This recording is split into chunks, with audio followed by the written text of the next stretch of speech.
Un video divenuto virale, un uomo che al culmine di una rissa in Viale Lumia a Palermo spara dei colpi di pistola in aria.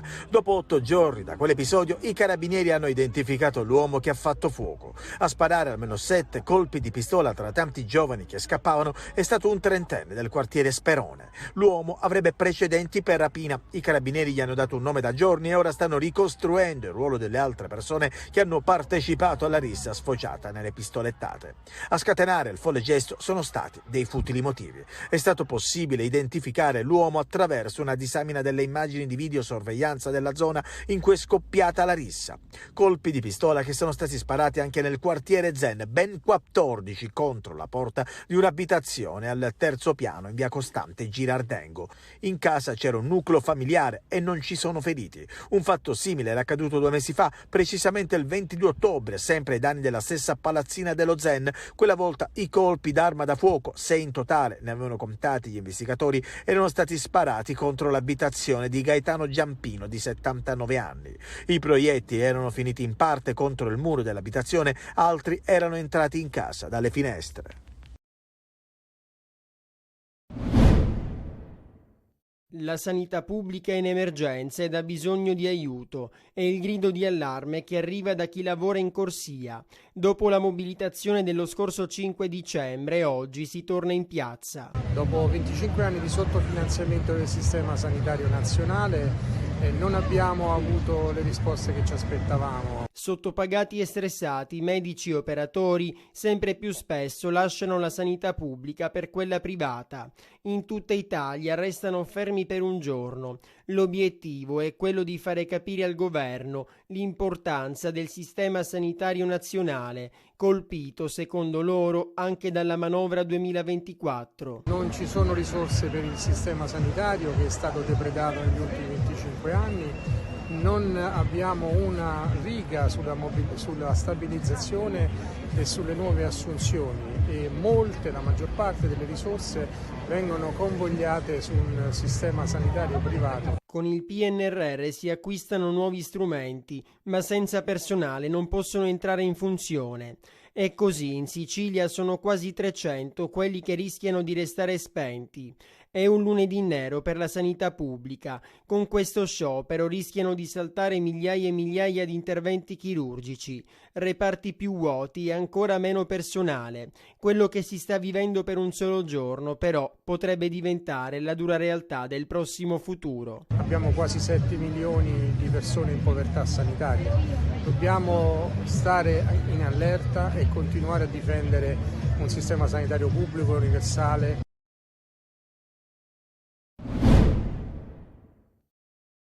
Sono oltre 2.250 le persone che hanno perso la vita nel Mediterraneo centrale quest'anno, un numero drammatico e che dimostra che non si fa abbastanza per salvare vite in mare. L'ultima tragedia di 2 giorni fa è costata la vita a 61 persone.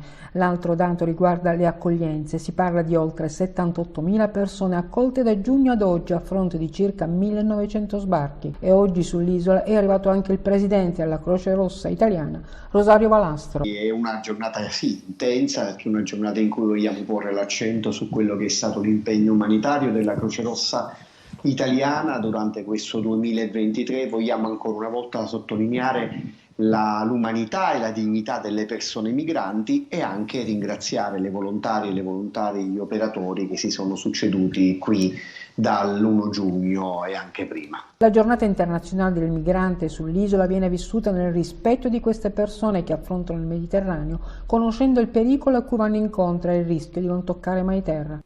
Ovviamente la Croce Rossa si occupa di umanità, di tutela dell'umanità, però ci rendiamo perfettamente conto che c'è un tema sulla sostenibilità e sulla gestione del fenomeno migratorio. Abbiamo sempre sostenuto che la gestione del fenomeno debba essere fatta dalle organizzazioni internazionali e dagli stati nel loro complesso e non può essere una questione che può essere risolta soltanto da un governo o da uno stato. Questo credo che sia importante perché o si gestisce il flusso o si verrà gestiti dal fenomeno migratorio. L'Italia dal canto suo ha cercato di assicurare umanità in termini di accoglienza, però è evidente che non può fare nulla nel bloccare da sola quelli che sono i numeri o nel cercare di evitare quelle che sono tragedie del mare. Matinè per le scuole al Teatro Pirandello di Agrigento, dedicato a Peppino Impastato, giovane siciliano che ha combattuto la mafia a Cinisi, piccolo paesino della provincia di Palermo.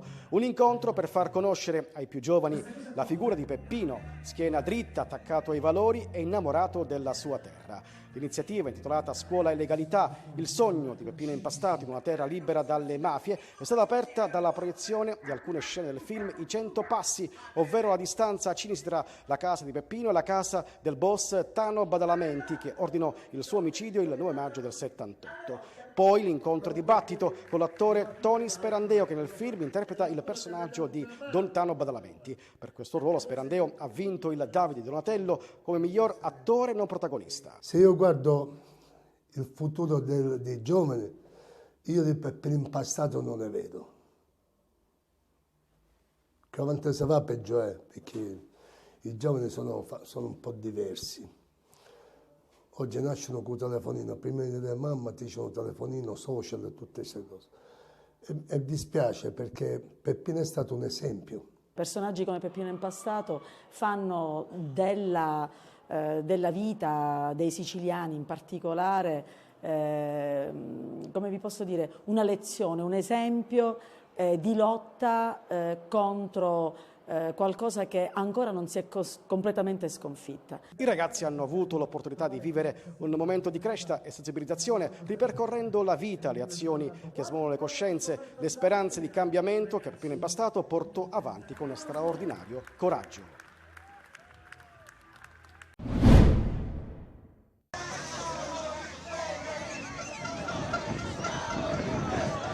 Stanno suonando, stanno facendo una manifestazione proprio qui in mezzo alla strada. Sono gli studenti del Ferrarin che si oppongono all'accorpamento del loro istituto. Abbiamo dei fondi regionali stanziati unicamente per noi, quindi abbiamo la nostra gestione dei nostri progetti, qui questa cosa poi non è assicurata nel caso in cui si accorpi la scuola stessa. San Giovanni Calermo è una zona molto malfamata, diciamo, dove la mafia è molto presente nel territorio. La nostra scuola è un'oasi, possiamo dire, dove all'interno non circola droga, non ci sono scippi, non c'è niente. Nell'ultima consulta provinciale, che riunisce sindaci della provincia di Catania e presidi, per il Ferrarin e le caratteristiche che lo differenziano dagli altri indirizzi non era previsto alcun accorpamento. Hanno detto che sono 400, in realtà questi ragazzi sono più di 565. Questo accorpamento porterebbe a questi ragazzi veramente la distruzione dei loro sogni. Io sono un genitore, rappresento tutte le famiglie, in questo momento sto rappresentando 600 famiglie. Una novità che non piace anche agli insegnanti e al personale amministrativo, che dovrebbe essere spostato in altre sedi. L'Istituto Ferrarin è riuscito per 54 anni a mantenere la sua autonomia, quindi annualmente arrivano dei fondi che il Ferrarin può rivolgere direttamente ai ragazzi per le attività di volo, per esempio, che li porteranno poi ad avere il primo brevetto alla fine dei 5 anni. Sul piede di guerra anche il sindacato degli insegnanti Gilda, che ha chiesto l'intervento del presidente Schifani.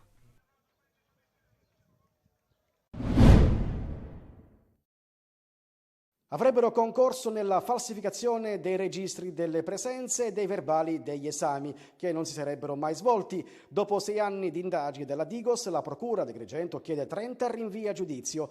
Alle persone sospettate sono stati intercettati i telefoni e sono state piazzate delle microcamere che hanno ripreso quanto avveniva nei locali della scuola paritaria Atena di Agrigento. Il procuratore Giovanni Di Leo e il pubblico ministero Gloria Andreoli in particolare vogliono mandare a processo il preside dell'Atena Agrigento Angelo Sciandra, personaggio chiave dell'inchiesta, e altri 29 fra docenti e alunni. Tra gli imputati compare anche l'attuale presidente del Consiglio Comunale di Agrigento Giovanni Civiltà, in qualità di docente della scuola. La prima udienza preliminare è stata fissata il prossimo 12 febbraio davanti il GUP Giuseppe Miceli. Le accuse a vario titolo sono falsità materiale commessa da pubblico ufficiale e falso in atto pubblico in concorso.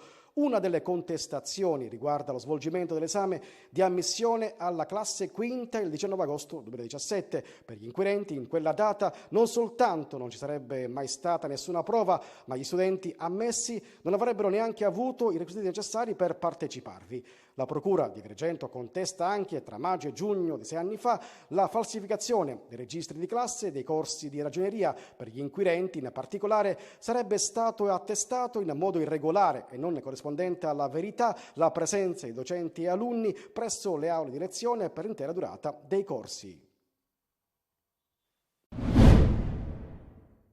Tradizionalmente è il periodo in cui si pagano le cosiddette tredicesime e ancora c'è qualche anziano che magari preferisce avere del denaro contante a casa e non nell'istituto di credito piuttosto che all'ufficio postale, e quindi appena viene depositato il denaro sul libretto piuttosto che sul conto corrente si reca in questi uffici per prelevare. Il consiglio qual è? Sicuramente quello di farsi accompagnare, fare attenzione che non ci possa essere qualcuno che ti segua nel caso in cui dovesse seguirti, chiamare immediatamente il 112. Tanti sono i consigli che vengono dispensati col vademecum dalla persona che, se magari sempre in questo periodo, ma vale per tutto il tempo, dovesse essere scippata di non opporre resistenza, pena delle conseguenze gravi da un punto di vista fisico. Assistiamo ad un momento in cui si parla di passaggio da un mercato tutelato a un mercato libero per quanto concerne i servizi di energia elettrica e gas. Anche in questo caso probabilmente ci saranno più tentativi di truffe,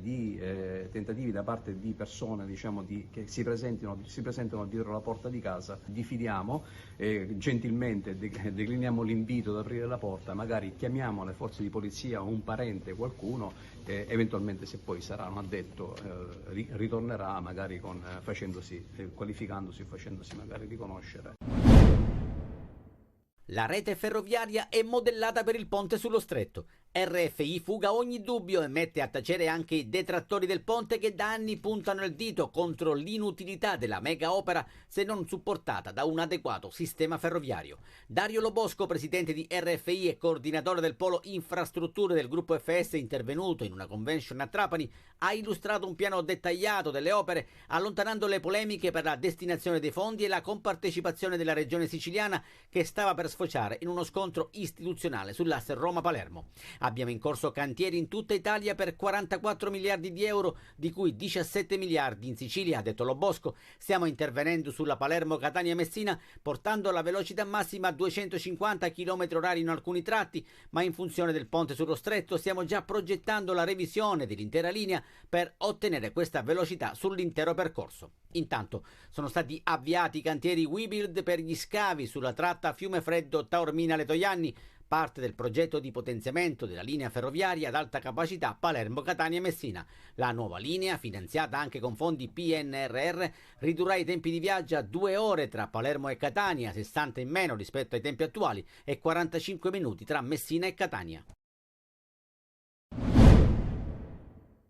Da Potenza il Messina è tornato con un punto cercato e meritato per proseguire la miniserie di risultati positivi, mantenersi in zona play-out e a distanza di sicurezza dall'ultimo posto, riuscendo anche per la terza volta a non subire gol. Prestazione in chiaroscuro, bene la fase difensiva, male l'attacco, quasi mai pericoloso. Soddisfatto il terzino Giuseppe Salvo.